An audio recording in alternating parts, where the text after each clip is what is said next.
Olá, eu sou o professor Bernardo Coutinho e na aula de hoje a gente vai discutir um pouquinho sobre as evidências para acupuntura no tratamento da dor.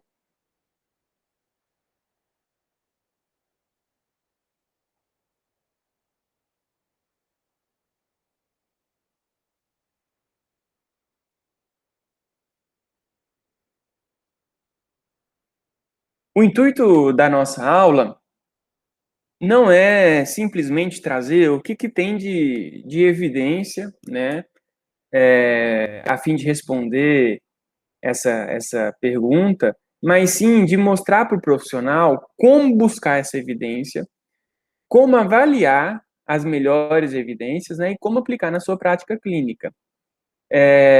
Eu sou professor do Departamento de Fisioterapia da Universidade Federal do Ceará, onde a gente tem um projeto de extensão que é o Grupo de Atenção Integral e Pesquisa em Acupuntura e Medicina Tradicional Chinesa, o projeto GAIPA-UFC, né, onde a gente atua com educação permanente, com a própria assistência em acupuntura, aurículo, as práticas corporais como meditação, tai chi, qigong, né, e também desenvolve algumas pesquisas a fim de encontrar respostas, né, para as perguntas que surgem na prática clínica, testar algumas teorias da medicina chinesa, né, e até mesmo produzir novos conhecimentos que ajudem no desenvolvimento dessa área.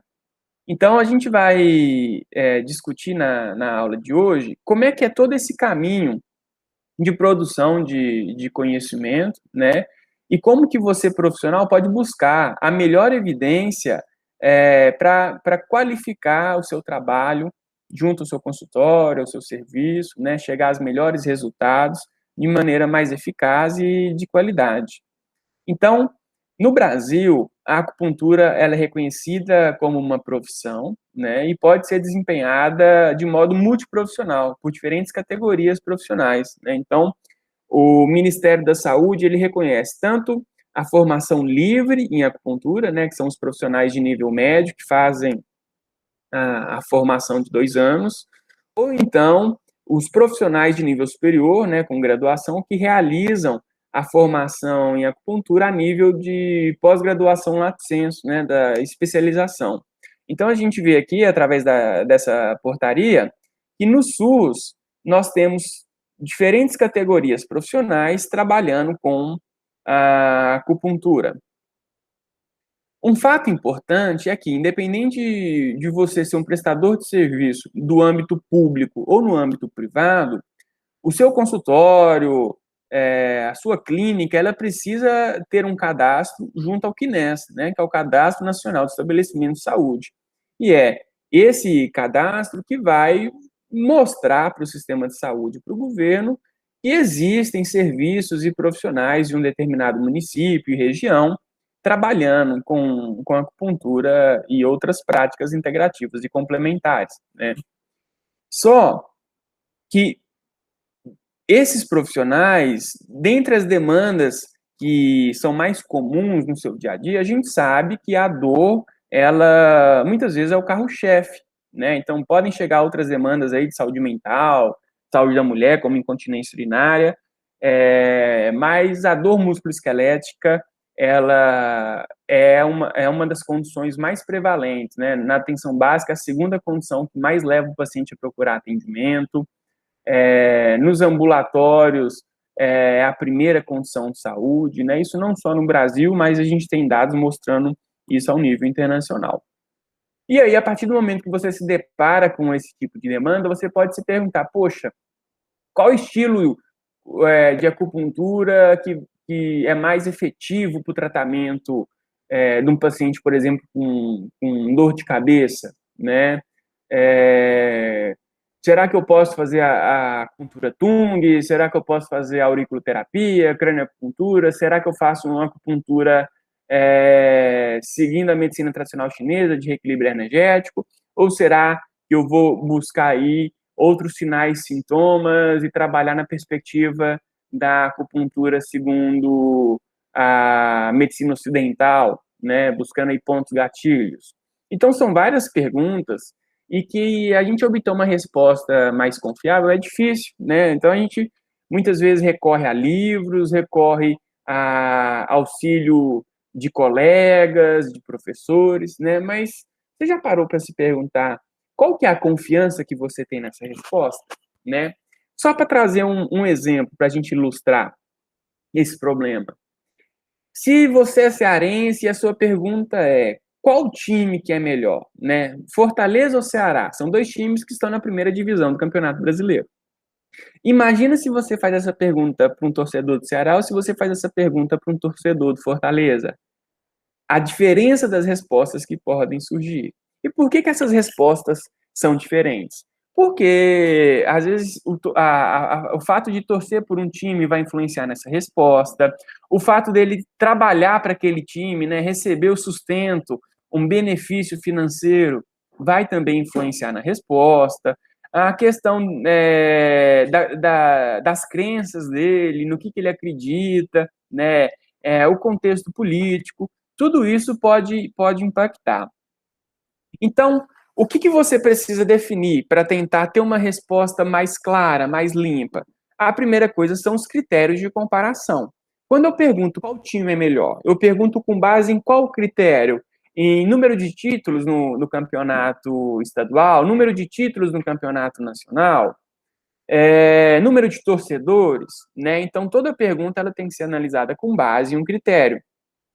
Um segundo ponto é você identificar quais são os possíveis potenciais conflitos de interesse, né, na pessoa que está transmitindo aquela informação. Porque, como eu disse, se ele é torcedor do Fortaleza, ele vai te dar umas respostas, se ele for torcedor do Ceará, ele vai te dar outra. E, por último, é importante identificar também os fatores de confusão para esse resultado. Muitas vezes a pessoa pega um dado e passa ela de uma maneira errônea, ou supervalorizando, ou subestimando, ou como se aqueles fossem os únicos dados disponíveis e não falam num todo, só para reforçar o seu argumento. E na área da saúde, também é assim. É muito comum a gente ouvir a palavra eficácia terapêutica na boca dos profissionais de saúde. Mas a gente precisa entender que eficácia terapêutica ela é um conceito que traz um significado próprio dentro da pesquisa clínica. Quando você faz um tratamento em um paciente e realiza a avaliação antes da sua intervenção e após a sua intervenção, e esse paciente apresenta uma melhora, isso não quer dizer que o seu tratamento foi eficaz. Isso quer dizer que o seu tratamento gerou uma mudança de desfecho, né? E essa mudança de desfecho, ela pode ocorrer devido a vários fatores de confusão, que a gente listou aqui em vermelho, como a recuperação natural da doença. Um paciente que chegar para você com uma queixa de dor lombar aguda, a gente sabe que a própria história natural dessa doença mostra que a dor lombar ela se manifesta, né, no primeiro dia, na primeira semana, mas ao longo dos dias ela vai melhorando até regredir, até sumir. Então, se coincide desse paciente buscar atendimento com você e ele melhorar depois de uma semana, quem pode afirmar que ele melhorou por causa do seu tratamento ou pela própria história natural da doença, né? Um outro item é o paciente bonzinho, aquele paciente que já está com você há muito tempo, ou um familiar, que não quer te decepcionar, né? E fala que melhorou só para te agradar. A expectativa do paciente, ele achar que ele vai melhorar com o tratamento utilizando agulhas, porque ele ouviu isso de alguma celebridade na televisão. A própria expectativa pode fazer com que o efeito da sua terapia ela aumente, né? As crenças do paciente, né? A questão do efeito placebo, dele acreditar que esse tratamento é benéfico, ele melhorar com o tratamento, como também o uso de outras terapias. O paciente chega para você para se tratar com acupuntura, mas está fazendo junto fisioterapia, está tomando remédio, está fazendo caminhada, massagem, né? E aí você tem co-intervenções. Então, quando a sua pergunta é se o seu tratamento é eficaz, a gente precisa entender que eficácia terapêutica ela está relacionada ao efeito específico da intervenção comparado ao controle. Então, eu só consigo estimar a eficácia terapêutica de um tratamento se eu tiver um grupo controle para controlar o quê? justamente esses confundidores, esses fatores de confusão, né? Então, veja bem, nesse gráfico aqui a gente tem dois grupos, um que realizou um tratamento verdadeiro, né, um tratamento com acupuntura, e um grupo que realizou um tratamento simulado ou um tratamento falso, né, um tratamento placebo, tá, que não é para causar um efeito específico. Eu faço a intervenção em um determinado dia e após um número de atendimentos, eu avalio de novo esse paciente. Então, por exemplo, como a gente está falando de dor, um instrumento de medida para a dor é a escala visual analógica ou a escala numérica de dor, né, onde o paciente vai quantificar ali dentro de um score qual que é a intensidade de dor que ele sentiu na última semana, nos últimos 2 dias ou no momento da sua avaliação, né? Então, vejam bem, ó, todos os dois tratamentos promoveram um efeito, né, que está nessa colunazinha vermelha. Você observa nessa linha que o grupo controle, mesmo sem receber o tratamento verdadeiro, vai apresentar uma melhora, e essa melhora se deve a todos esses confundidores, né? Estima-se que esses confundidores são responsáveis por 30 a 40% do resultado terapêutico que você tem na sua clínica, tá? Então, como que eu descubro qual que é a minha eficácia terapêutica? Qual que é o efeito específico do meu tratamento? Subtraindo o efeito inespecífico, que são esse efeito dos fatores de confusão, do efeito total do tratamento, né? Então, se o grupo controle teve um resultado X e o grupo intervenção teve um resultado Y, a diferença desses dois resultados, que é essa coluna amarela, é que vai mostrar o meu efeito específico ou a minha eficácia terapêutica. Agora, por que fazer pesquisa em eficácia para acupuntura? Bem, como eu disse que a acupuntura é uma profissão de saúde, também uma área de especialização de várias categorias profissionais, e ela está inserida dentro de um sistema de saúde que segue algumas normativas e resoluções, então a gente precisa entender que não tem como eu pensar acupuntura sem pensar em políticas públicas de saúde, né?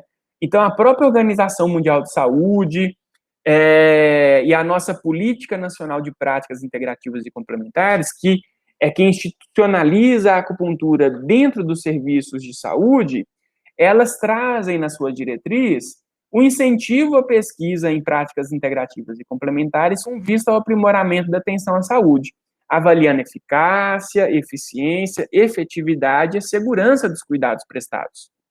Então, gente, a pesquisa sobre eficácia, eficiência, efetividade e segurança, ela já é uma diretriz da própria política pública que reconhece a prática da acupuntura dentro do sistema de saúde, tá? Que permite a sua prática. E a Organização Mundial da Saúde, ela tem até diretrizes clínicas de como realizar essas pesquisas em acupuntura, né? Então, para aquela sua pergunta, a acupuntura é eficaz para o tratamento da dor? Onde que você deve buscar a resposta? As respostas mais consistentes e com menor nível de erro vão estar disponíveis nos artigos científicos, tá? Por quê? Porque o artigo científico ele passou por todo um processo sistematizado de avaliação e construção desse conhecimento. Vejam bem, o artigo científico não é a única forma de produção de conhecimento. Existe o saber tradicional, existe o saber popular, existe o saber empírico, né? Mas lembra no exemplo do time de futebol? Quando você faz uma pergunta, os fatores de confusão e os conflitos de interesse podem muitas vezes estarem presentes na resposta, inclusive na pesquisa científica. A pesquisa científica, ela não é neutra, né, de um posicionamento do pesquisador e desses conflitos de interesse, mas é onde a gente consegue buscar respostas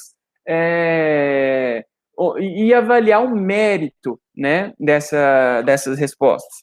Então, vejam bem, existem vários tipos de pesquisa clínica, né, de pesquisa científica, e cada tipo de pesquisa, ele vai responder a uma pergunta em si.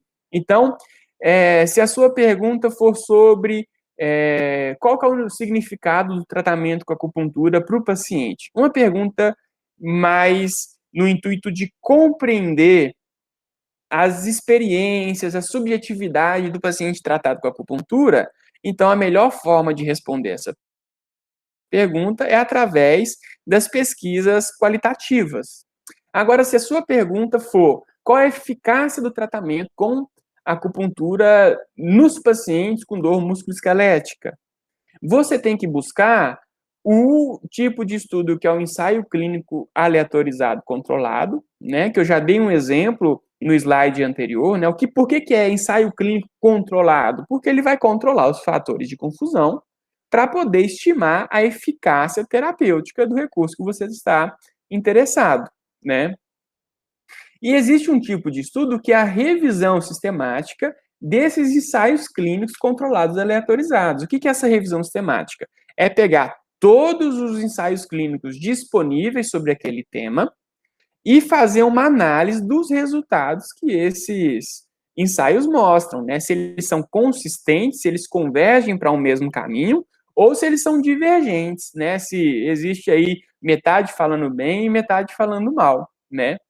E um terceiro tipo de estudo que eu posso encontrar resposta para essa pergunta são nas diretrizes clínicas de entidades de saúde ou entidades públicas que realizam aí recomendações com base nas evidências existentes, né? Então, quando eu estou dizendo evidência, eu estou falando de toda essa construção de conhecimento sistematizado, né, através da pesquisa científica.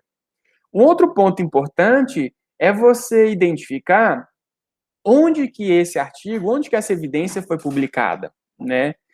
Existem revistas indexadas em bases de dados, como Cochrane, PubMed, Pedro, né? Que possuem aí maior rigor na avaliação desses artigos, possui todo um grupo de pareceristas que possuem um entendimento maior na avaliação do mérito científico do estudo, né, e que quando elas publicam artigo, elas geram um impacto internacional enorme, né, que, por exemplo, a gente pode citar a New England Journal of Medicine, a Lancet, a JAMA, a BMJ, né, e nesse contexto de Covid, o que a gente vê nos noticiários é muito comum trazer uma informação científica que partiu de uma dessas revistas, né? Então, você precisa olhar qual que é o fator de impacto da revista onde aquele artigo foi publicado, né? Então, existem revistas com alto fator de impacto até baixo fator de impacto.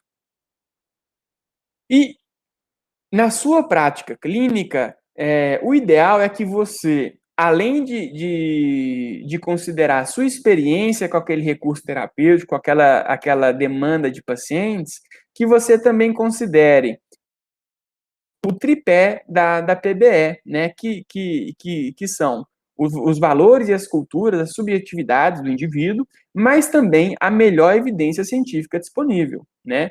Então, tenta trazer para a sua prática clínica, você no atendimento no dia a dia, e às vezes chega uma condição de saúde que você não tem muita experiência.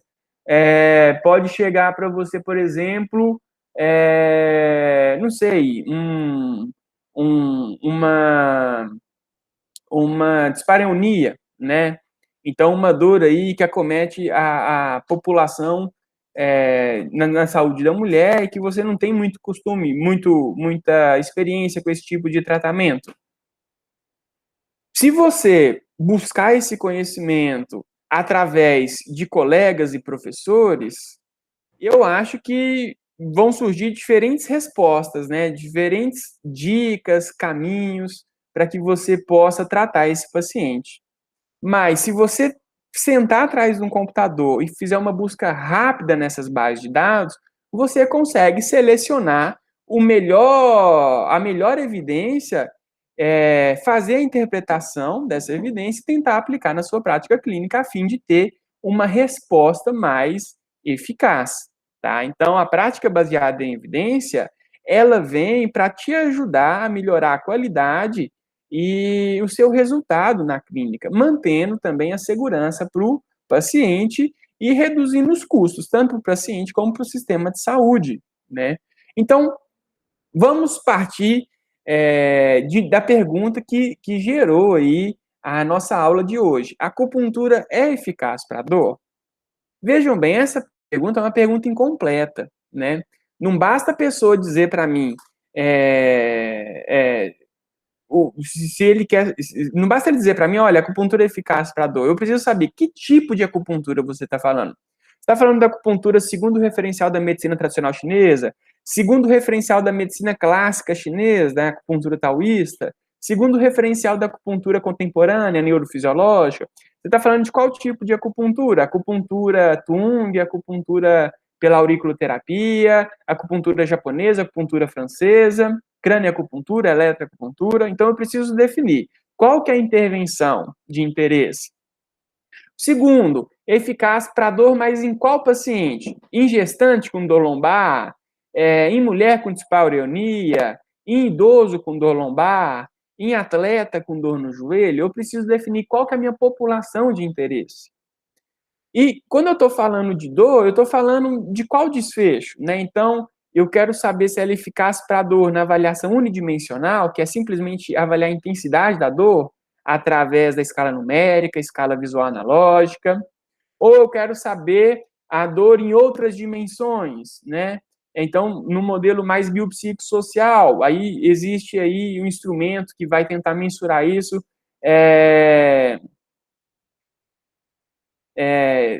de forma mais abrangente, mais ampla, né? Por exemplo, o questionário aí de McGill. Ou então, eu preciso também definir a acupuntura comparada a quê? É a acupuntura comparada à lista de espera, não fazer nenhum tratamento? É a acupuntura comparada ao tratamento placebo, tratamento sham, ou a acupuntura comparada ao tratamento convencional? Né? Então, vejam bem que essa pergunta ela precisa ser bem definida, bem delimitada, enquanto intervenção, população, grupo de comparação e desfecho, para que eu possa dar uma resposta mais assertiva, tá certo? Então, a gente sabe que a acupuntura ela se baseia em diferentes referenciais teóricos, né? Então, a acupuntura é um termo guarda-chuva que significa, né, a estimulação de pontos específicos no corpo, né? E que ela pode seguir tanto um referencial clássico, né, que já foi construído aí pelo menos há 200 antes de Cristo, já com publicações de livros sistematizando essa prática, né, de como fazer o diagnóstico, como fazer o tratamento, mas também tem a acupuntura tradicional chinesa, que foi a criada no governo do Mao Tse-tung, depois da Revolução Cultural de 49, né, ou a acupuntura contemporânea, que surgiu aí depois da década de 70, trazendo mais essa fundamentação neurofisiológica, né? Então, perante a Organização Mundial de Saúde, ela reconhece esses tipos de acupuntura. Dentro do Brasil, no nosso sistema de saúde, também existem vários tipos de referenciais teóricos sendo empregado na acupuntura, né? Mas qual que vai trazer uma melhor resposta para o tratamento da dor, né? Um outro ponto importante que a gente precisa identificar é a questão da dose da acupuntura, né? Porque será que diferentes doses vão gerar diferentes respostas para a dor no meu paciente? Então, a seleção de pontos, a quantidade de pontos ou o tipo de ponto selecionado, o tempo que a agulha vai permanecer, a forma de estimulação, manipulação dessa agulha. Se eu faço eletroacupuntura associado, será que a frequência, a intensidade, o comprimento de onda do pulso vai modificar a minha resposta analgésica? A duração do estímulo, a frequência de tratamento, se for uma vez por semana, 2 vezes, diariamente, mais que uma vez ao dia, número de tratamentos. Então, é uma série de variáveis que pode modificar a sua resposta clínica e que muitas vezes você não vai ter tempo para aprender sobre tudo isso, para ganhar experiência, né, ter uma curva de aprendizagem. Por isso que o uso da melhor evidência dos ensaios clínicos controlados, ela pode trazer uma contribuição significativa para o seu tratamento, tá? Então, veja bem, eu posso ter estudos comparando o efeito de uma acupuntura com outro, da acupuntura com o tratamento padrão, né? Onde ela vai me trazer aí a estimativa da eficácia terapêutica. E aí eu posso simplesmente tentar extrapolar os métodos desse estudo para a minha população de interesse e ver se eu chego nos mesmos resultados, né? Então, como buscar esse melhor artigo, né? Antes da gente mostrar o que a gente tem de evidência, eu vou fazer com vocês aqui uma busca rápida, né? Basta você sentar atrás de um computador, né? E pesquisar aí em qualquer base de dados. Por exemplo, a PubMed.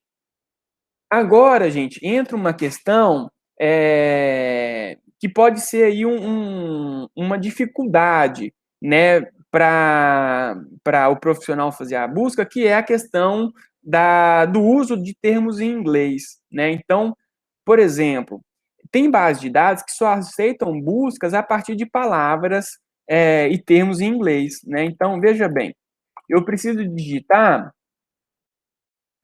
o termo em inglês, acupuncture, né? E veja a quantidade de estudos que vai ser registrado aqui com esse termo de busca. Olha, 33 mil, né? Se eu colocar acupuntura e dor, esse número já cai para 9 mil. Imagina que o paciente está na minha frente, eu não vou ter tempo de ler 9 mil artigos, né? Nenhuma vida. Como é que eu vou saber qual tipo de estudo que é melhor, né? Eu já posso usar alguns filtros, por exemplo, como o uso de ensaios clínicos, né? Então, olha, já cai para 1999 estudos. Mas mesmo assim é mesmo trabalhoso, né? Então, uma opção que eu utilizo muito e recomendo os nossos extensionistas é buscar numa base de dados que chama Pedro, tá? Apesar de você ver aqui o nome da Pedro, né? Então, uma base de dados de evidências para fisioterapia, mas ela traz recursos terapêuticos avaliados de acordo com a qualidade metodológica do estudo, tá? Então, no que a Pedro te ajuda? A selecionar o melhor estudo disponível para aquela sua pergunta de interesse. Então, vamos fazer uma busca aqui. Por exemplo, o meu interesse é em saber sobre acupuntura para um problema específico que é dor, né? Independente de qualquer parte, né? Eu ainda não vou selecionar essa opção, não. E aí, gente, tem aqui uma questão que é do score da Pedro, né? O que é esse score da Pedro? O que ele significa?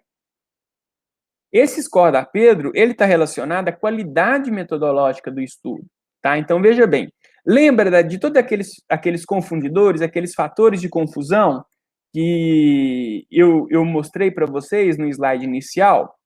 Todos esses fatores de confusão, eles podem influenciar no resultado da sua terapia, né? Eles podem atrapalhar, ser um ruído, né, para aquela estimativa mais real, mais confiável, né? Então, um ensaio clínico randomizado controlado, ele precisa justamente controlar esses fatores de confusão, né?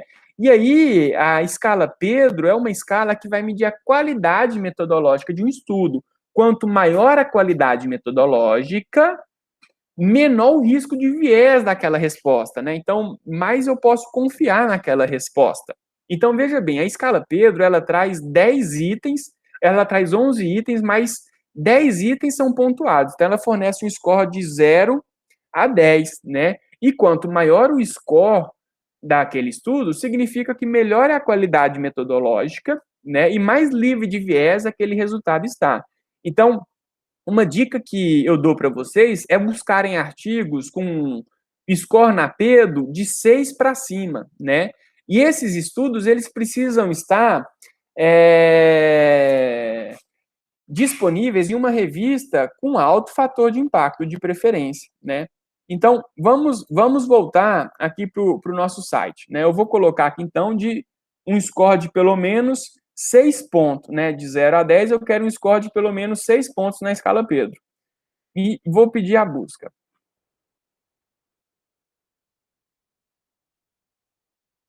Olha só o que a Pedro me forneceu. Uma série de estudos com score 10 de 10 na Pedro, ou seja, a melhor pontuação possível de ser alcançada, né? Até os scores mais baixos que vão estar aí disponíveis em outras páginas, né? Mas eu vou tirar o score porque o meu interesse também é ver o que tem de guideline, de diretriz clínica, e o que tem de ensaio clínico. A Pedro, ela organiza, gente, por ordem de prioridade. Então, primeiro vem as diretrizes clínicas, e nas outras páginas vão vir os ensaios clínicos controlados, randomizados, tá? Então, ela organiza, deixa eu achar aqui qual que é a primeira página. Ela vai organizar primeiro os ensaios clínicos controlados de melhor qualidade, né?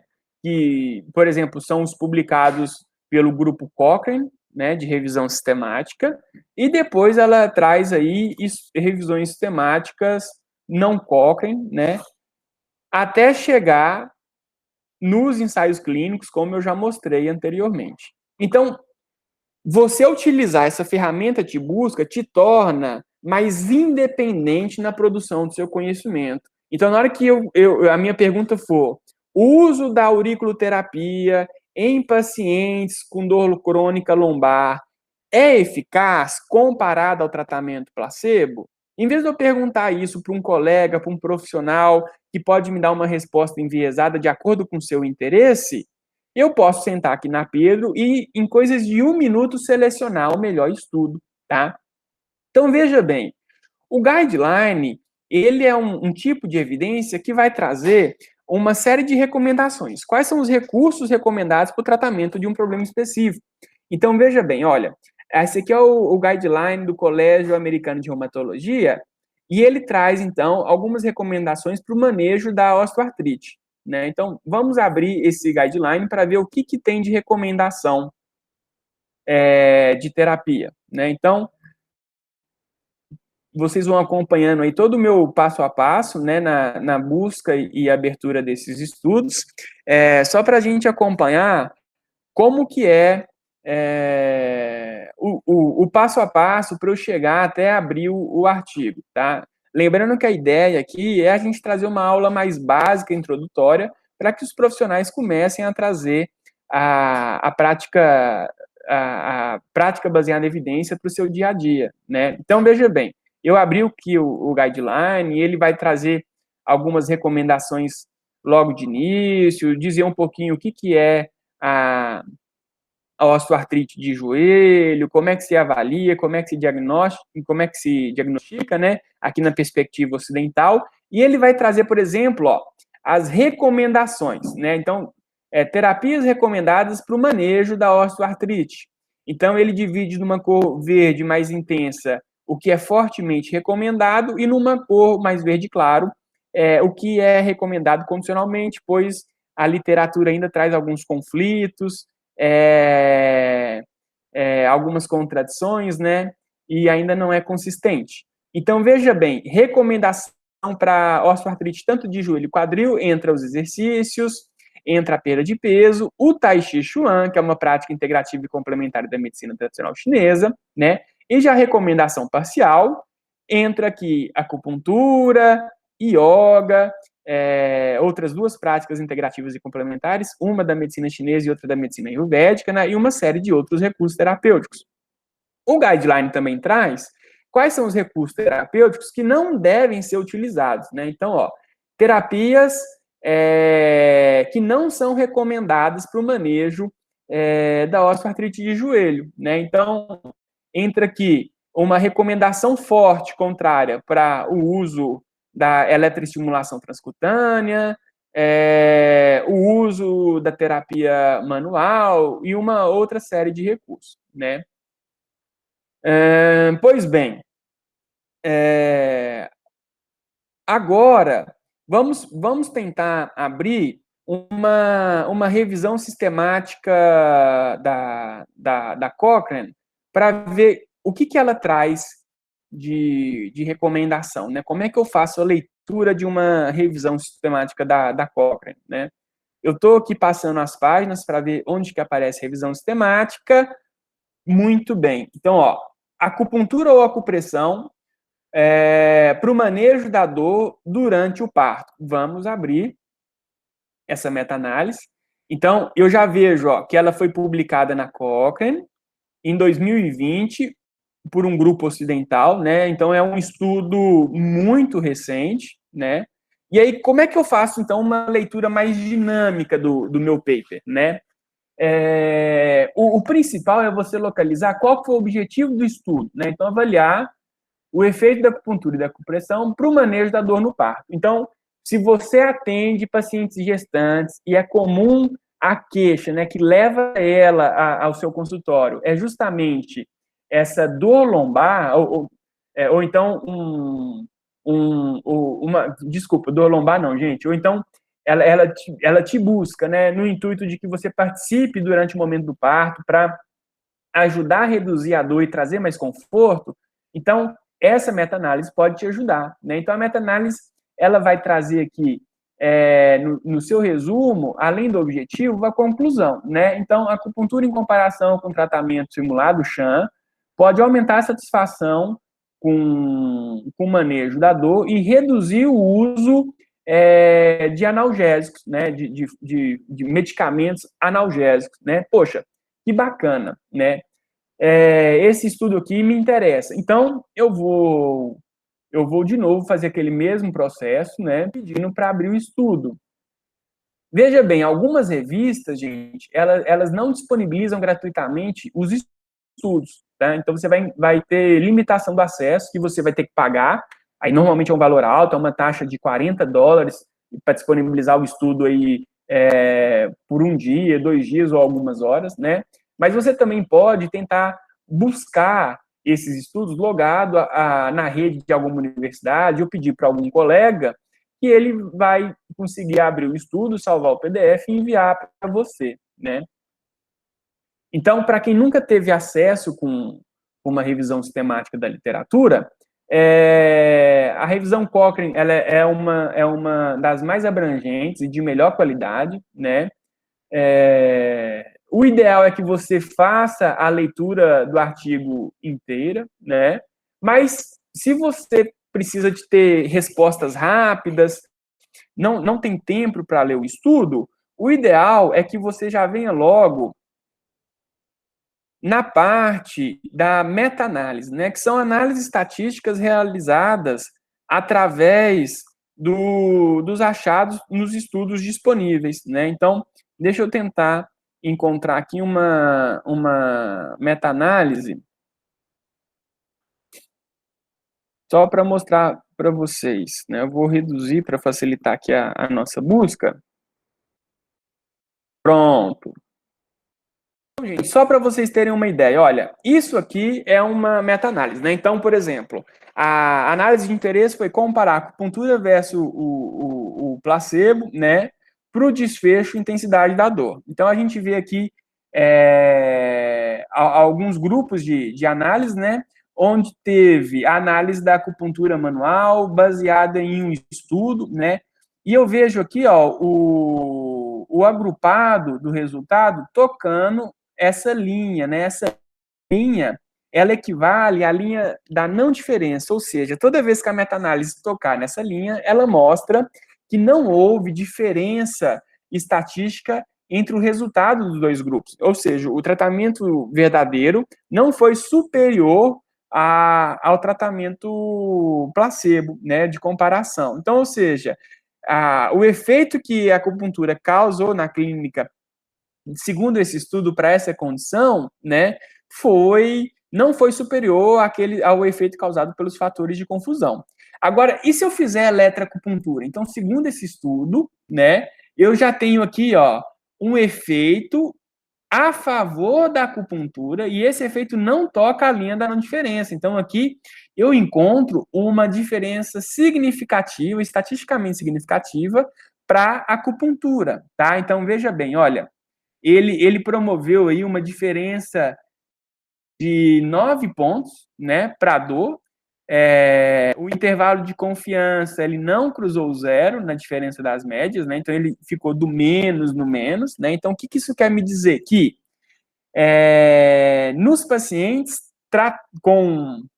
nos pacientes no trabalho de parto, né, que realizam eletroacupuntura, eu tenho um resultado de redução de 9 pontos na intensidade da dor, podendo variar, né, de 14 pontos de redução até menos 4 pontos de redução aí em 95% dos meus pacientes, né? Então, vocês veem que há uma variabilidade grande aí nesse intervalo de confiança, mas a eletroacupuntura mostrou um resultado benéfico, tá? E aí, pessoal, para a gente agora ver como é que eu avalio um ensaio clínico, né? Então, por exemplo, eu vou colocar de novo lá na minha busca uma condição de saúde mais específica, né? Então, deixa eu vir por aqui que vai ser mais rápido. Ó, fazer uma nova busca avançada. Eu vou colocar acupuntura. O problema é dor. Vamos colocar, por exemplo, dor de cabeça. E estudos com score, por exemplo, acima de 6. Eu vou colocar score acima de 8, né? Ser um pouquinho mais exigente. Por que essa questão do score é importante, gente? Porque quanto pior a qualidade metodológica do estudo, melhores, assim, mais promessas ela traz sobre aquela terapia, né? Então, melhor ela fala da terapia. Então, ela traz aí dados mais cheios de erros, né? Que não expressam a realidade. Então, vejam bem, esse estudo aqui, ó, a eficácia da acupuntura. Não, pera aí. Deixa eu ver aqui, ó. Esse aqui é bacana. Comparação da acupuntura manual versus o tratamento simulado, sham, né? Ou o tratamento usual para o manejo do paciente com enxaqueca, né? Sem aura. Um estudo multicêntrico. Então, olha só, eu vejo que ele foi publicado numa revista, né? Com alto fator de impacto. Depois você busca aí como encontrar o fator de impacto da revista que você vai encontrar, tá? Publicado em 2020, né? E é um estudo com uma nota 8 de 10 na Pedro. Então, lembra que tem aqueles 11 critérios, um critério não pontua e os outros sim? Então, olha só, o que esse estudo não pontuou? Ele não cegou o terapeuta, então, assim, há influência da expectativa do terapeuta sobre o resultado, né? Mas também é difícil cegar o terapeuta, isso não é possível no estudo, né? E ele não realizou aqui um item chamado análise por intenção de tratar, que é o quê? Ele não mostrou que no estudo os pacientes foram avaliados de acordo com o grupo que ele foi dividido logo no início, tá? Mas olha que bacana, ele cegou o avaliador e ele cegou os pacientes. Então, ele conseguiu aí controlar o efeito placebo para a terapia, tá? Então, professor, como é que eu seleciono o melhor ensaio clínico? De preferência, o que tenha maior score na Pedro, nota maior que 6, e que esse item, comparação no baseline, ele esteja presente, né? Então, ele esteja como sim. Então, achei esse estudo bacana, vou lá para o meu objetivo, avaliar a eficácia da acupuntura manual como um tratamento profilático para os episódios de enxaqueca sem aura, né? Conclusão, 20 sessões de acupuntura manual foi superior ao tratamento placebo, né, ao tratamento simulado, e ao tratamento habitual, né, na profilaxia da ocorrência das enxaquecas sem aura, né? Então, a mesma coisa. Eu vou abrindo aqui o meu site até tentar abrir esse artigo.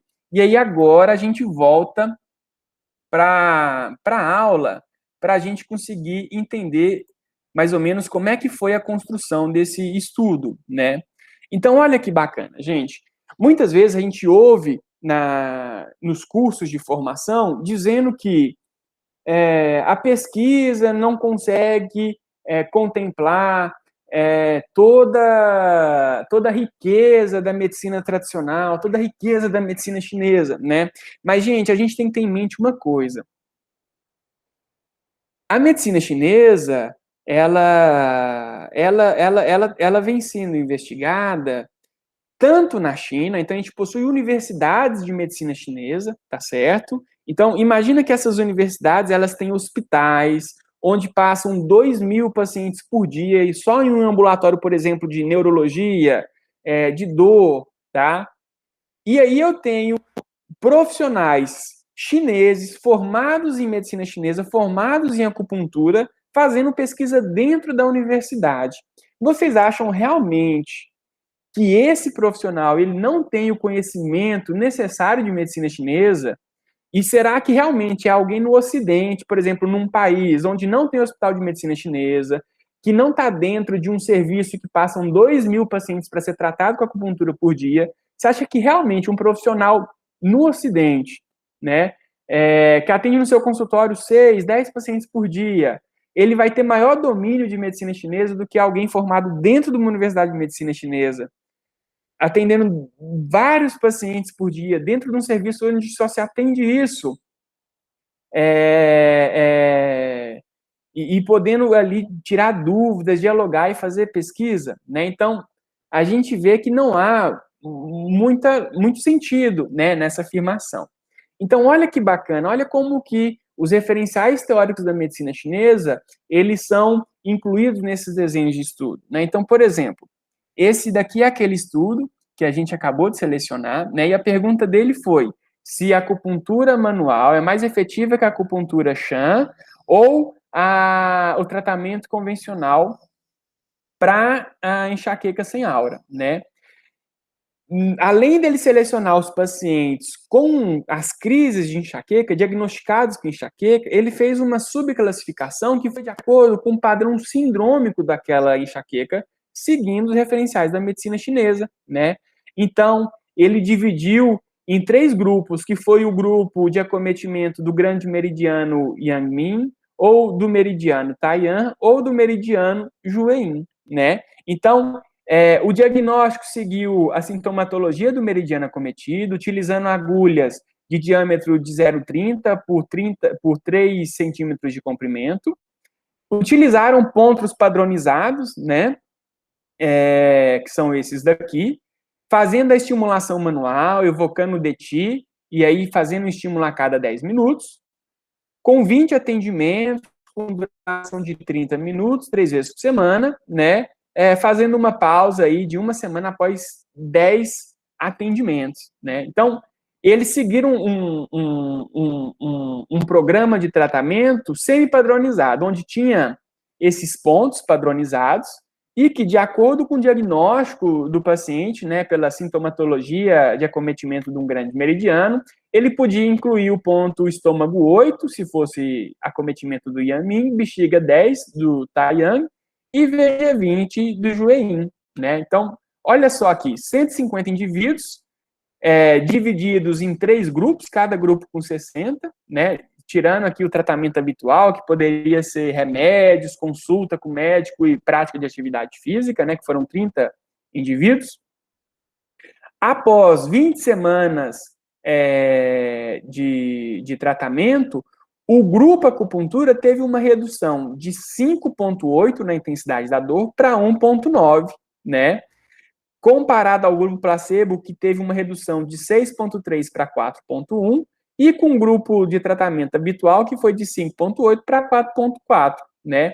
Então, esse estudo mostrou que o grupo tratado com acupuntura manual, ele é eficaz para o tratamento de pacientes com enxaqueca sem aura, né, conseguindo reduzir não só a intensidade da dor, mas também a frequência de manifestação dessa dor, né?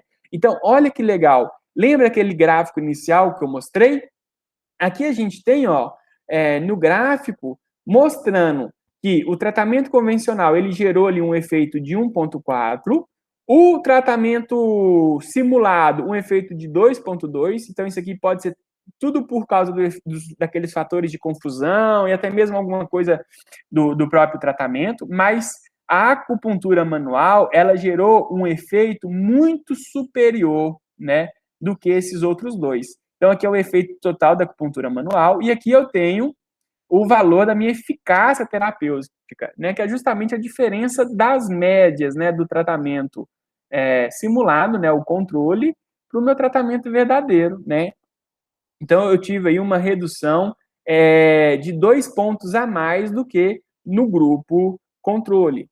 Será que a acupuntura manual ela é mais eficaz do que a eletroacupuntura pós-artrite de joelho? Né? Então, esse estudo foi produzido no Brasil, de alta qualidade metodológica, né, com 60 indivíduos, que trabalhou aí com indivíduos com osteoartrite de joelho. Né? Então, vejam bem, ele mostrou que não houve diferença entre os dois grupos. Né? Então, para o efeito imediato da acupuntura, tanto faz a acupuntura manual como a eletroacupuntura, ambas vão promover uma redução imediata e clinicamente relevante para a dor. Por que é clinicamente relevante? Porque o paciente chegou com uma dor de 4,8 e saiu com uma dor de 2,8. Então, houve uma redução de 2 pontos na intensidade da dor para acupuntura e de 2,6 na eletroacupuntura.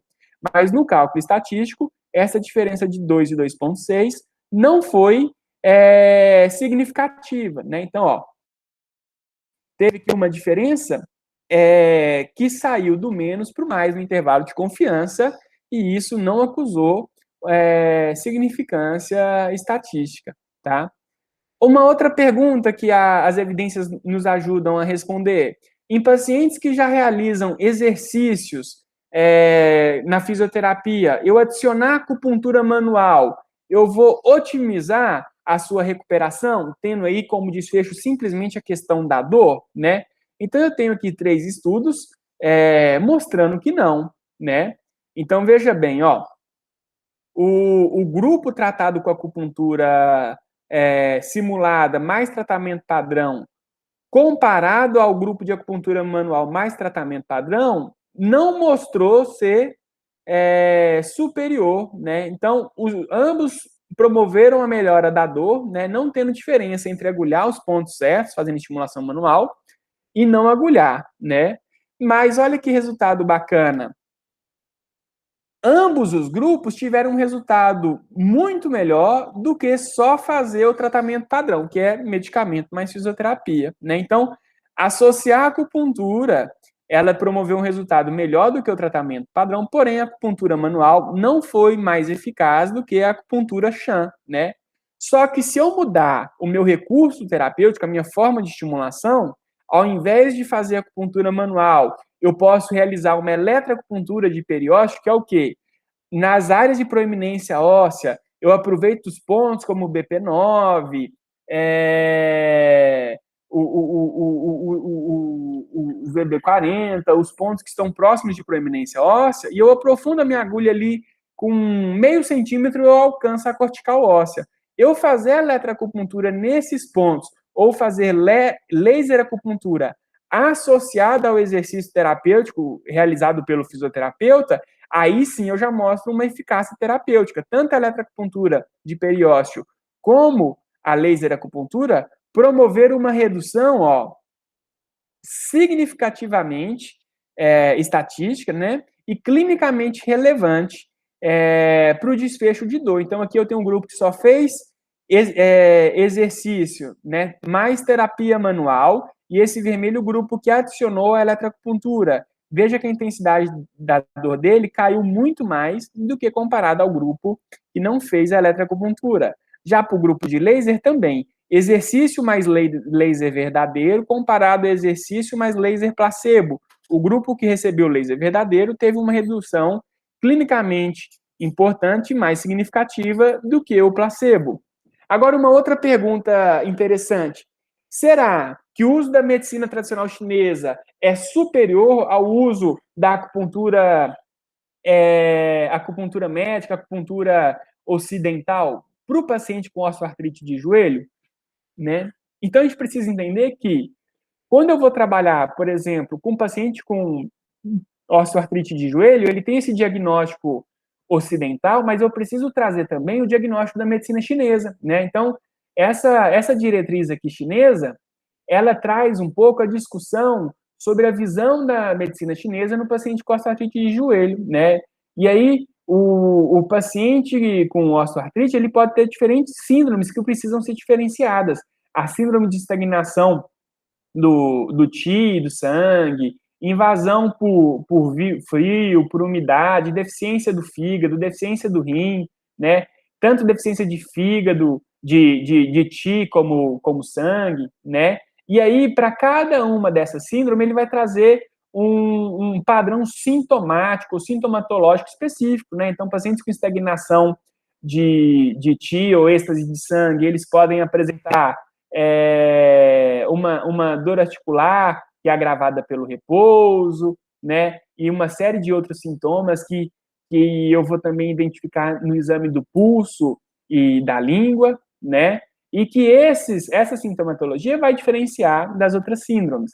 E para cada síndrome, eu vou ter uma proposta terapêutica diferente, né? Ou promover aí a circulação do sangue nos pacientes que apresentam uma êxtase de sangue, ou promover um aquecimento dos meridianos para dissipar o frio, né, nos pacientes com acometimento pelo fator energia perversa do frio, né, e também eu posso fazer uso aí de outros recursos, como fitoterápicos, né, e não só da acupuntura.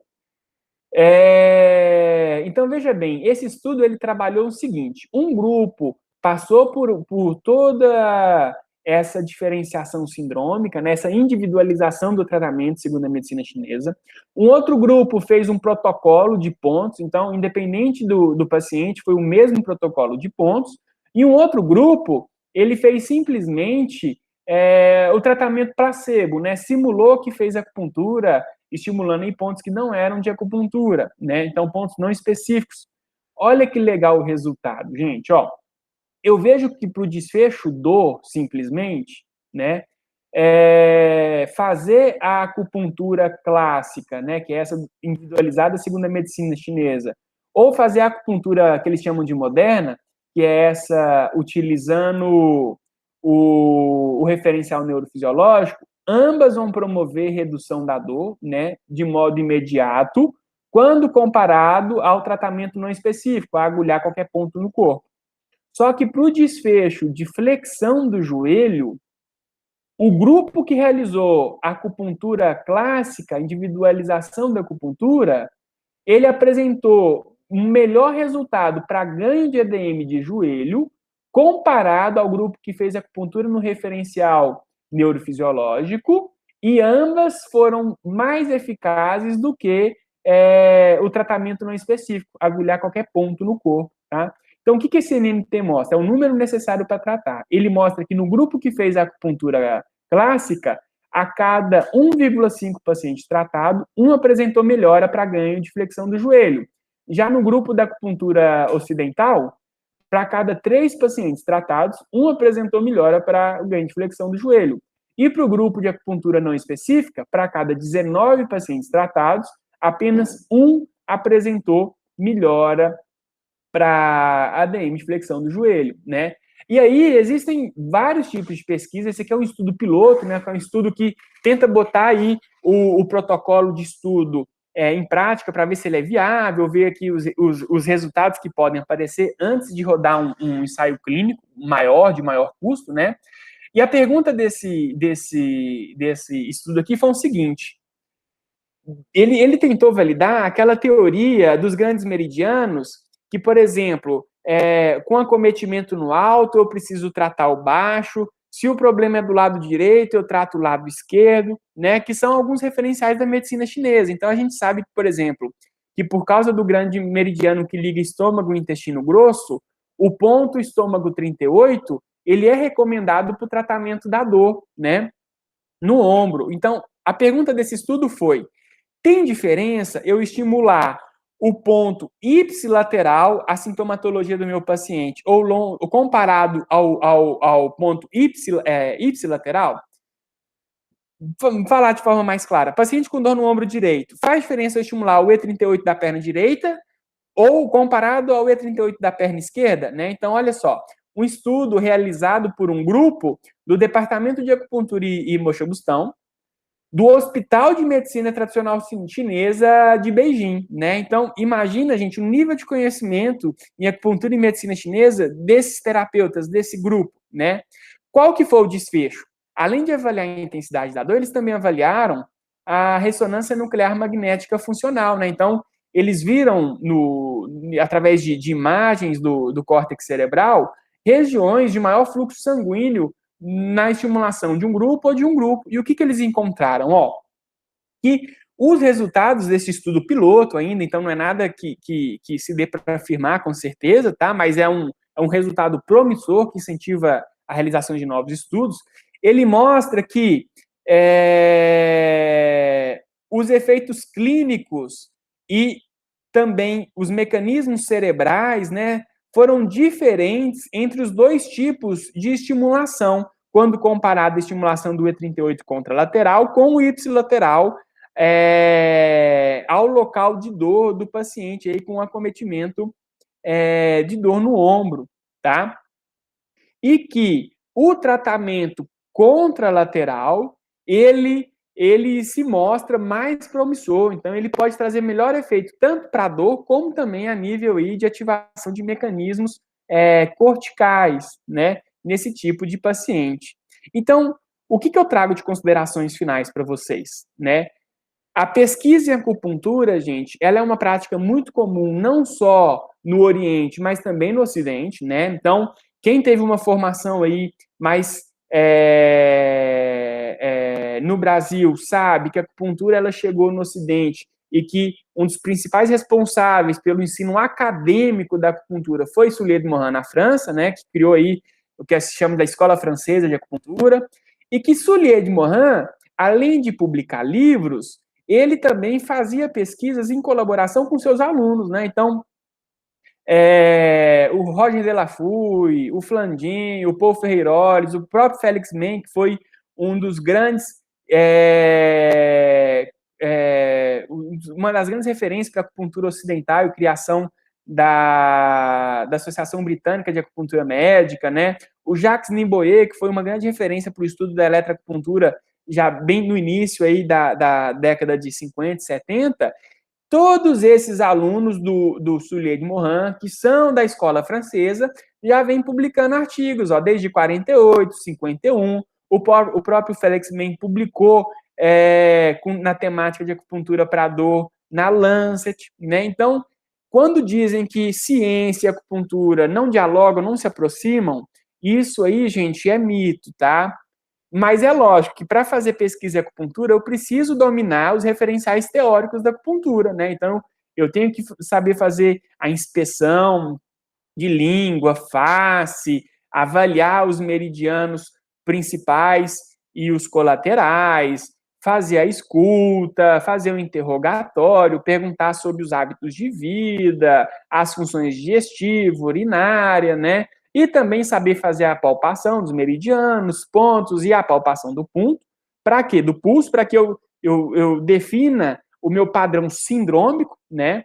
E a gente tem que pontuar que o padrão sindrômico ele já foi incluído na nova revisão da CID-11, né, que é a Classificação Internacional da Doença, criada por um grupo da Organização Mundial da Saúde, que a partir de 2022 você vai conseguir lançar os diagnósticos da medicina chinesa junto da CID-11, tá? E aí, como grupo de pesquisa internacional muito forte, a gente tem aí esse grupo composto pelo Hugh McPherson, a Claudia Wiff, né, a Nadine Foster, o Steven Birch e vários outros pesquisadores que têm trazido grandes contribuições para os estudos em acupuntura e medicina chinesa, né? Então, a gente já possui aqui as diretrizes, né, que trazem quais são os itens e critérios necessários que devem estar presentes em um ensaio clínico, né, tanto através do Stricta como do Consort, né, e eu deixo para vocês aqui um convite para visitar a nossa página do Gaipa, tanto no Instagram, curte a nossa página, acompanha, e também o nosso site, né, então, Se você tem dificuldade para fazer todo esse processo que eu mostrei para você de busca, basta você acessar o nosso site, né, www.gaipo.ufc.br, e a gente já tentou deixar de uma forma bem clara e didática, né, tantas políticas públicas, indicações bibliográficas, como também as principais evidências, né? Então, veja bem, a gente traz aqui desde diretrizes clínicas, revisões sistemáticas, ensaios clínicos e os pesquisadores nacionais e internacionais em acupuntura, né?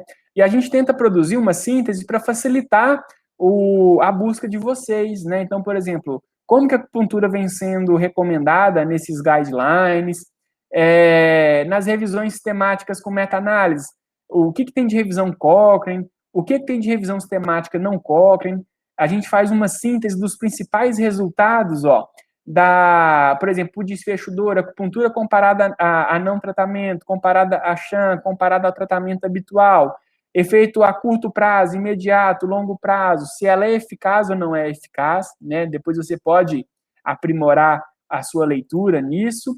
E para os ensaios clínicos, a gente tenta trazer aqui um descritivo, né, da importância do ensaio clínico, como avaliar a melhor qualidade, traz aqui alguns recursos terapêuticos, e a gente já agrupa os melhores estudos de acordo com a qualidade metodológica, o número de participantes, o número de braços em cada estudo e a revista que ele foi publicado, tá, gente? Então, tentem acompanhar mais as nossas publicações, pois a gente pode ir tirando dúvidas, trocando ideias e discutindo sobre evidência em acupuntura e medicina chinesa, né? Eu deixo a mensagem para vocês, final, que tem muita evidência para acupuntura e medicina chinesa, né? Tanto a favor como contra, mas que a gente precisa avaliar essas qualidades, avaliar a qualidade metodológica, né, para ser mais autônomo na busca desses conhecimentos, né. Foi um prazer estar com vocês nesse dia e estamos abertos aí para as perguntas agora no fórum. Até mais.